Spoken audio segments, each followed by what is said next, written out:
we think that, God, if I put you in this box 2 by 2, you have full permission and parameters to operate in that box. But outside of that, I'm the boss of me, right? We say that. I know what's best. But what I can tell you now is God's way is always better. 100 times, 1,000 times than we can even imagine.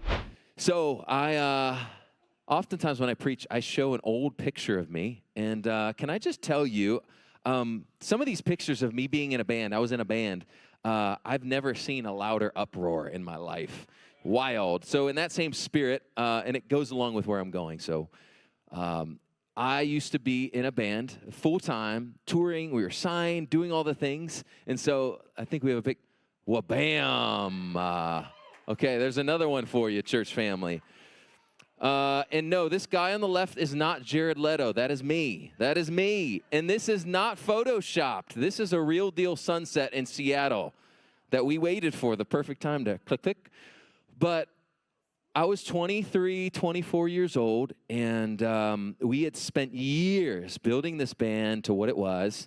I wrote all the songs, and we're touring, doing festivals. And right before we were about to do the biggest tour we ever went on, we were about to go to Europe with a little band called Audio Adrenaline.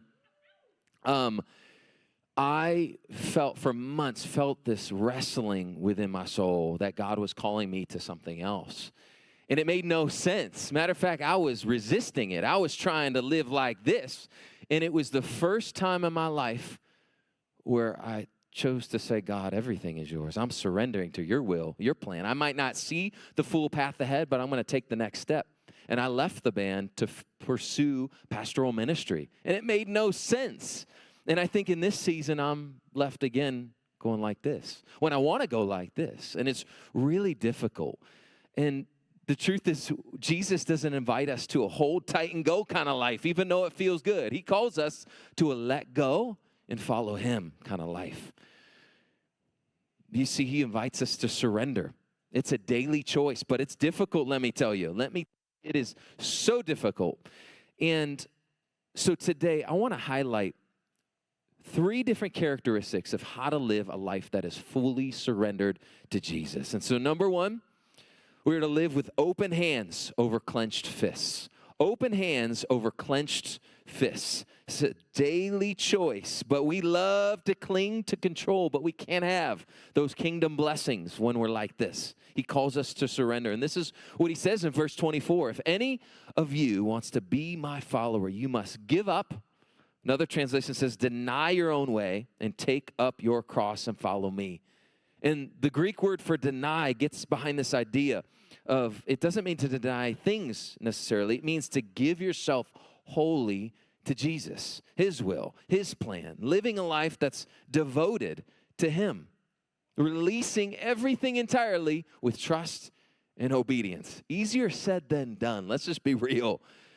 And I think I learned this the hard way, that God's plan is better. I was what they'd call a professional, not amateur, professional knucklehead. Any relate to that term? You're in the professional knucklehead club. You do it full time? Yeah. That was me.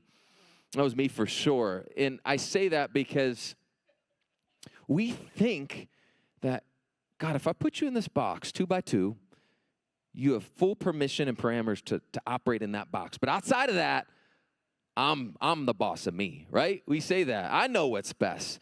But what I can tell you now is God's way is always better. 100 times, 1,000 times than we can even imagine.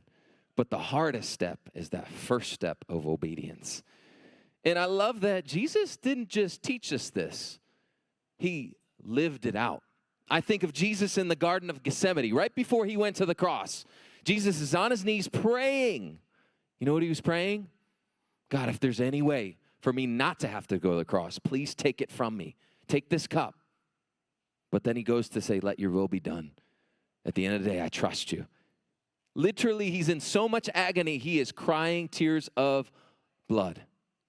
Powerful. The Bible says that Jesus gave up his divine privileges, and he saw the cross as an assignment. And that's my second point. The cross isn't an accessory, it's an assignment. It's not an accessory that we wear and we talk about. It's an assignment that we live out.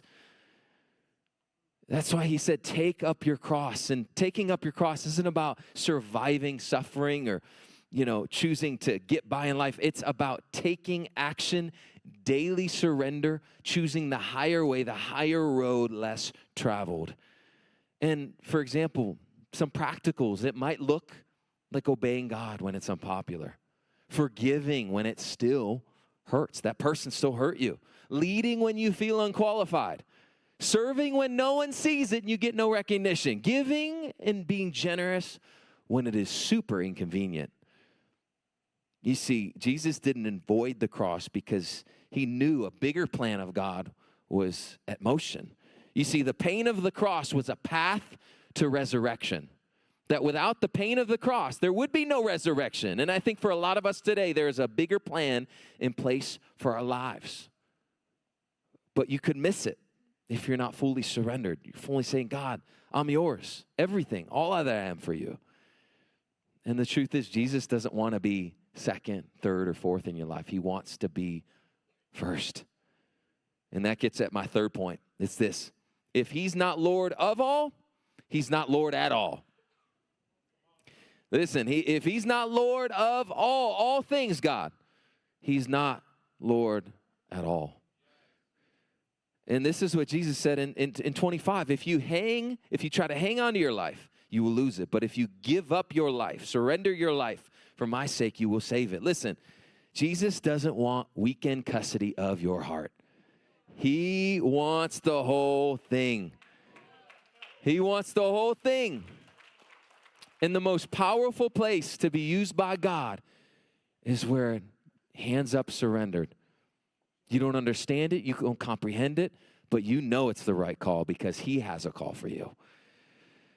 And we have to answer the question today that, is Jesus just a part of my life or is he the point of my life?